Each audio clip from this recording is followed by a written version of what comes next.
The किस्सा में आप सभी का स्वागत है। मैं हूं जोया।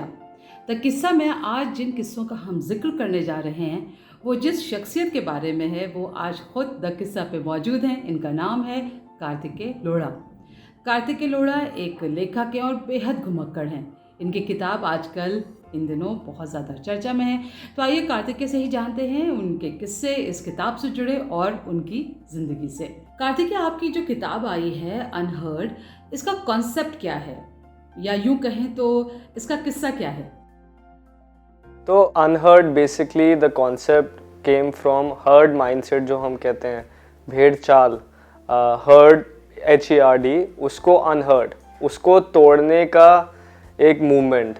तो अनहर्ड अब एक सिर्फ किताब नहीं रही है, वो एक मूवमेंट बन गया है, ग्रास रूट्स मूवमेंट बन गया है, जो लोगों को इंस्पायर कर रहा है कि वो अपने आप में विश्वास रख के जो वो लाइफ में करना चाहते हैं, कुछ अलग करना चाहते हैं, वो हौसला लेते हुए आगे बढ़ सकते हैं ज़िंदगी में। एंड जो भी भारत में चला आ रहा है, सदियों से चला आ रहा है, जो हमारी पुरानी संस्कृति थी, विचार थे, स्पिरिचुअलिटी थी, उसको मॉडर्न ज़माने में हम कैसे याद करके यूटिलाइज करके अपनी लाइफ को इम्प्रूव कर सकते हैं through belief in love, courage, wisdom, strength. ये जो सारी हमारी वैल्यूज़ हैं आज के समय में, खासकर युवाओं की, उनको स्पिरिचुअल फाउंडेशन ही नहीं मिलती है। लोगों को काफ़ी गुमराह किया गया है, लोगों को काफ़ी मिस टीचिंग्स दी गई है। तो ये एक through medium of art work, एक बुक के माध्यम से मैंने ये कहानी लिखी जो कि लोगों को इंस्पायर कर रही है, उनको याद दिला रही है कि वो क्यों यहाँ आए, उनका क्या मकसद है ज़िंदगी में और कैसे वो एक बहुत अच्छी ज़िंदगी बना सकते हैं। जी, आपकी बातों से ये तो समझ में आ रहा है कि आप बेहद स्पिरिचुअल हैं, लेकिन ये जानना चाहेंगे कि ये जो किताब है ये फिक्शन है या ये आपकी लाइफ के एक्सपीरियंस हैं? तो ये किताब फिक्शन है, ये कहानी है जो कि मैंने एक कैरेक्टर को लेके बनाई है। अमेरिका में कहानी शुरू होती है, इंडिया में आती है, फिक्शन है, स्टोरी है, इसमें रोमांस है एंड उसके थ्रू मैंने इनडायरेक्ट टीचिंग्स दी है। और मेरा ये मानना है कि ऐसा नहीं होता कि मैं स्पिरिचुअल हूँ या कोई और स्पिरिचुअल नहीं है, हम सब स्पिरिचुअल है। जैसे हमारे अंदर हमारी शरीर है, हमारे अंदर सबके अंदर दिल है, हमारे अंदर एक आत्मन है, एक चित्त है, एक कॉन्शियसनेस है, तो वो सबके अंदर सेम है। तो जो भी हम जिंदगी में करते हैं वो कहीं ना कहीं हम गहराई में जाने की कोशिश करते हैं, आइदर कॉन्शियसली और सबकॉन्शियसली। तो थ्रू आर्ट वर्क्स, थ्रू कहानियाँ, थ्रू किस्से, थ्रू टीचिंग्स मैं ये कर सकता हूँ कि लोगों को वो चित्त के पास, उनकी खुद के अंदर जो है उसके पास ले जाएं। तो वो सबके अंदर है। तो इट इज़ नॉट लाइक कि I am spiritual and I am not spiritual. तो वो सब एक हैं अल्टीमेटली। कार्तिकेय, ये तो किस्से रहे आपकी किताब से जुड़े हुए, लेकिन हमने सुना है कि आप पिछले कई सालों से गोवा में रहते हैं और आपने जंगल में अपना बसेरा बसाया हुआ है।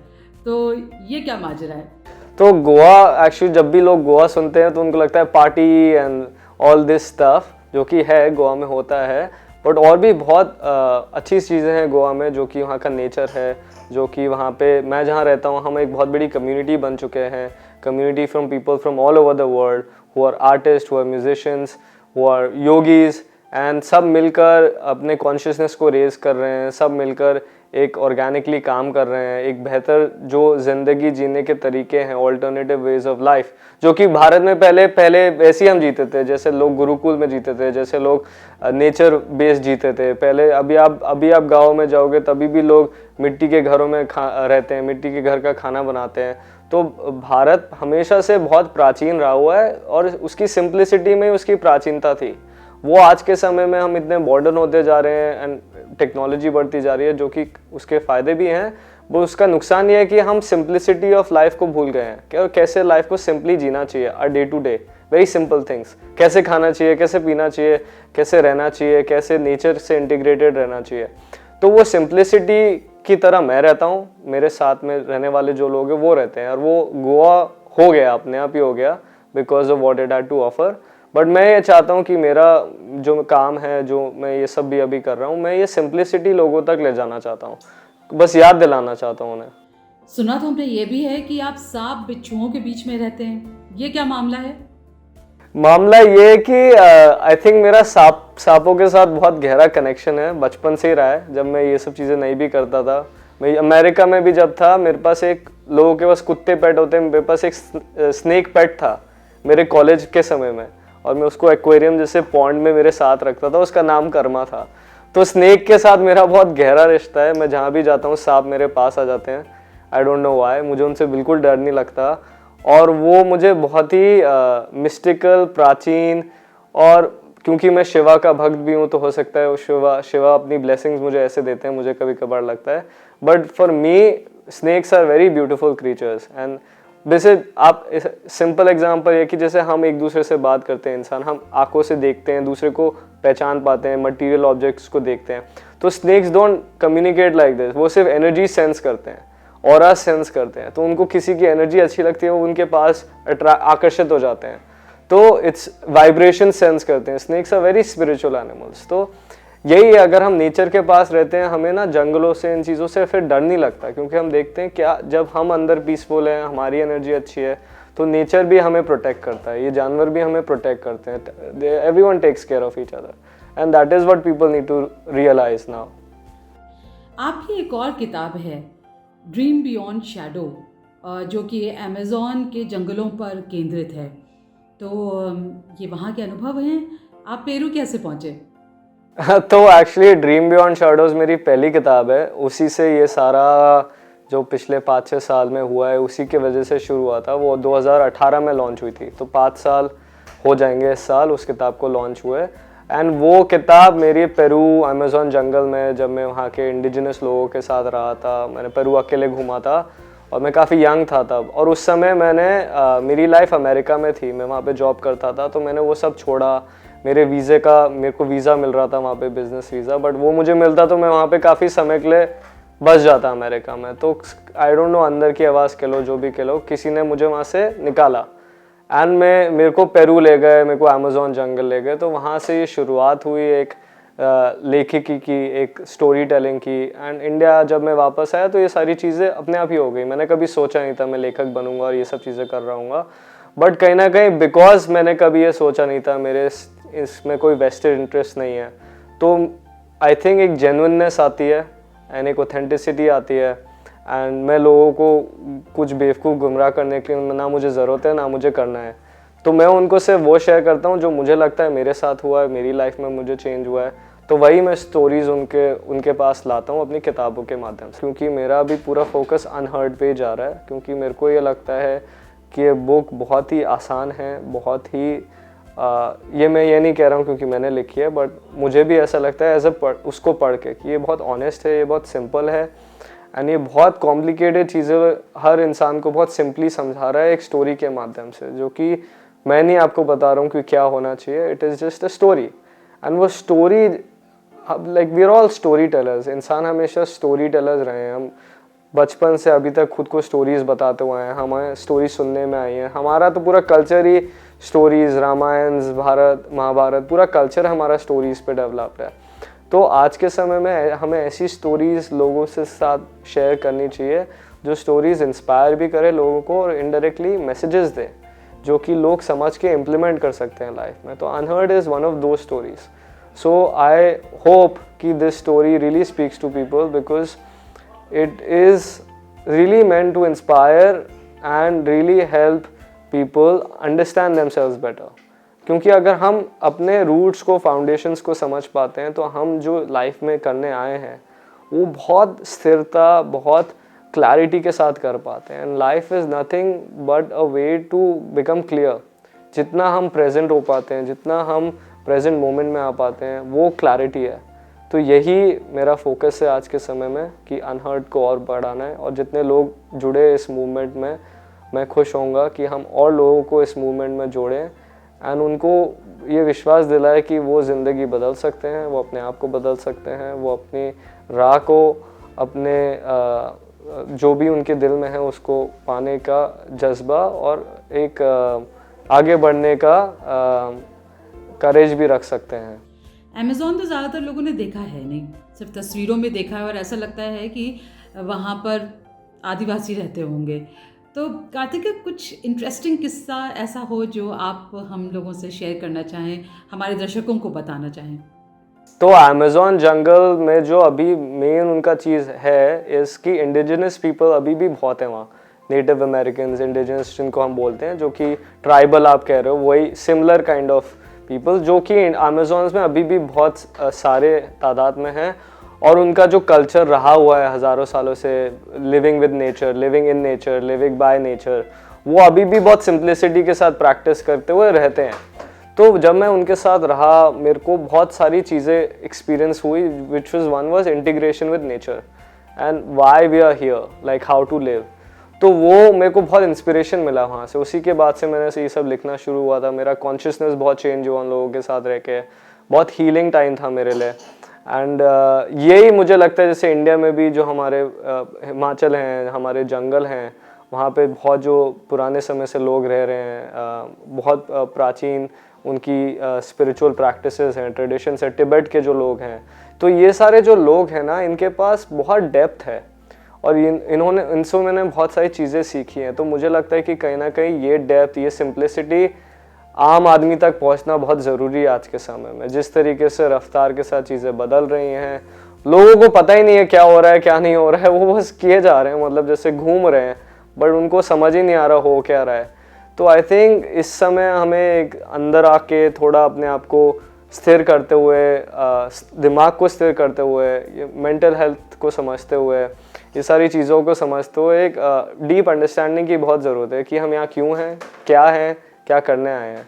आपने ट्राइबल्स का जिक्र किया, क्या आपका उनसे कुछ इंटरेक्शन हुआ था? कैसे लोग हैं, क्या खाते हैं, क्या पीते हैं, कैसा उनका रहन सहन है? कुछ अगर हमसे आप शेयर करना चाहें तो। वो लोग बहुत नेचर सेंट्रिक होते हैं एंड वहाँ पे ना अमेज़ॉन में काफ़ी, जैसे आयुर्वेदा में जड़ी बूटियाँ रही हुई हैं, अमेज़ॉन में उनकी खुद की जड़ी बूटियाँ होती हैं जो कि हमें not only heal the body but also the spirit. तो ये सारी काफ़ी उनसे मैंने प्रैक्टिसेस करी थी उनके साथ। कुछ प्लांट्स वहाँ होते हैं जो आप पी भी सकते हैं, और वो प्लांट्स आपको बहुत सारी चीज़ें समझाते हैं ज़िंदगी के बारे में, आपको गाइडेंस देते हैं। वहाँ पे जैसे इंडिया में हमारे यहाँ बाबा होते हैं या पंडित होते हैं जो कि बहुत डीप स्पिरिचुअल नॉलेज रखते हैं, वहाँ पे उनके यहाँ शामन होते हैं, वो उनके डीप स्पिरिचुअल मास्टर्स होते हैं जो कि आपको गाइड करते हैं लाइफ में। तो बहुत प्राचीन और बहुत ही मिस्टिकल है अमेज़ॉन। एंड वहाँ पे जो जंगल की एनर्जी है, जो जंगल है वो इतना डीप है, एंड वहाँ पे इतना मतलब आपको लगेगा दूसरी दुनिया में चले गए हो।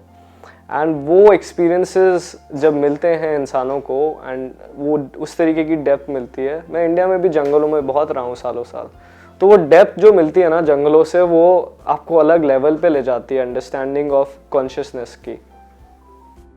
आपने यूएस में पढ़ाई की, फिर वहाँ पर जॉब भी किया, लेकिन आप वहाँ से निकल आए। लोग यूएस जाने के लिए परेशान रहते हैं और आप वहाँ से भागने के लिए परेशान थे, ये क्या किस्सा है? एक्चुअली जब मैं यूएस जा रहा था, जब मैं पहली बार गया था, मैं बहुत खुश था क्योंकि मैं इंडिया से भाग रहा था। मैं इंडिया में नहीं रहना चाहता था। मैं सिर्फ 17 साल का था। मेरे को लगता था इंडिया में सब बहुत रिस्ट्रिक्टिव है, कुछ कर नहीं सकता मैं पेरेंट्स के साथ। तो मैं यूएस जाने के लिए बेताब था। और जब मैं यूएस पहुंचा, वहाँ पे पढ़ाई की, बहुत काम किया, मेहनत करी, काफ़ी यंग एज में बहुत अच्छे जॉब मिले मुझे, मैंने बहुत मेहनत करी, न्यूयॉर्क मूव हुआ, तो मेरा एक ड्रीम कम ट्रू हो गया। सब कुछ मतलब सही तरीके से बैठ गया, एंड मुझे जो लगता था, जो मैं हमेशा से करना चाहता था, वो मुझे मिल गया। बट फिर कुछ चीज़ें बदली, मुझे लगा कि मुझे सब मिल रहा है, बट अंदर अंदर मुझे लग रहा था कुछ सही नहीं है, और वो हम सबको लगता है एक ना एक बार ज़िंदगी में। तो बस मैंने वो फीलिंग को लेके लाइफ में एक बहुत बड़ा चेंज लिया और सब छोड़ दिया। ऐसे नहीं मैं यूएस से भाग रहा था या नहीं, इंडिया से मैं डेफिनेटली भाग के यूएस गया था। बट मैं जब यूएस में उस मोड़ पे पहुंचा, मुझे लगा कि मुझे भागना नहीं है ज़िंदगी में, मुझे ज़िंदगी को समझना है। तो एक यूएस से जाने का रीज़न ये था कि मेरे को डीप जाना है अपने अंदर। तो वो मेरे को अमेज़ॉन ले गया, फिर मेरे को वापस वो इंडिया ही लाया। और मैं इंडिया, मतलब मेरा जो इंडिया से कनेक्शन है लोग समझ नहीं सकते हैं। मैंने पूरा इंडिया चल के देखा हुआ है अकेले, पूरा साउथ इंडिया में चला हुआ हूँ, पहाड़ों में चला हुआ हूँ। मेरे को यहाँ के लोगों ने बहुत प्यार तो दिया ही है, बट मेरे को जो इस ज़मीन से बिना लोगों के जो ये प्राचीन सिद्ध स्थान है, क्योंकि ये बहुत ही सिद्ध स्थान है, और उससे मेरे को बहुत गिफ्ट्स मिले हैं, बहुत स्पिरिचुअल टीचिंग्स मिली है।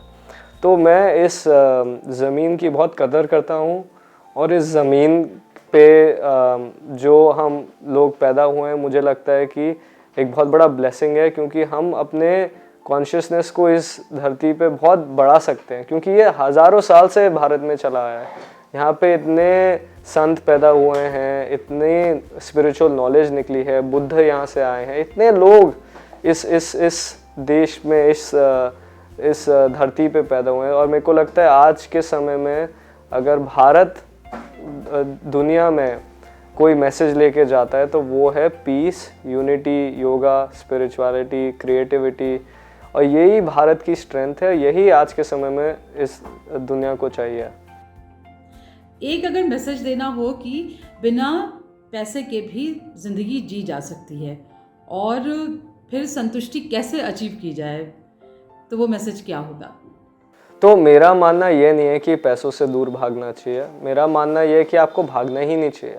आपको जो भी है ज़िंदगी में उसको समझ के उसको यूटिलाइज़ करना चाहिए, जो मिशन आप करने के लिए आए हैं। तो पैसा एक माध्यम है, अंत नहीं है।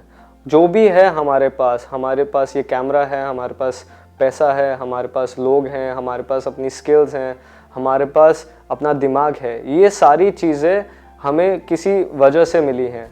तो इस वजह को समझते हुए जो हमारा मिशन है वो क्लियर होना चाहिए। If we know our why, then we will have a healthy relationship with everything around us. तो पैसा फिर हमारे लिए माध्यम जिस दिन बन जाता है तो हम पैसे की वैल्यू भी करते हैं और उसको सही तरीके से यूज़ करना जानते हैं, क्योंकि money is an energy, everything is an energy. तो हम अगर सारी एनर्जीज़ को समझ पाए और उसको अपने अंदर बैठाते हुए उस एनर्जी को चैनल करते हुए यूज़ कर पाए, तो हम उसको बहुत अच्छे से यूज़ कर सकते हैं, जो अच्छा काम हम कर सकते हैं अपने लिए, दूसरों के लिए। तो पैसा इज़ जस्ट अ माध्यम, इट इज़ नॉट एन अंत। तो मैं ना पैसे से दूर भाग रहा हूँ, ना मैं उसकी तरफ भाग रहा हूँ। मैं बस ये समझता हूँ कि पैसा मुझे अलाउ करता है कि जो मैं लाइफ में करना चाहता हूँ अपने लिए, दूसरों के लिए, वो मैं कर सकता हूँ। तो वो ही रिश्ता होना चाहिए हमारा पैसों के साथ। सो ना पैसे की तरफ भागो, ना उससे दूर भागो, उसको समझो, उसको प्यार करो, बस उसको यूटिलाइज करो, जो अच्छा आप कर सकते हो लाइफ में उससे। कार्तिकेय, आपको बहुत बहुत शुक्रिया द किस्सा से जुड़ने के लिए और अपने अनुभव हमारे साथ शेयर करने के लिए। बहुत बहुत शुक्रिया।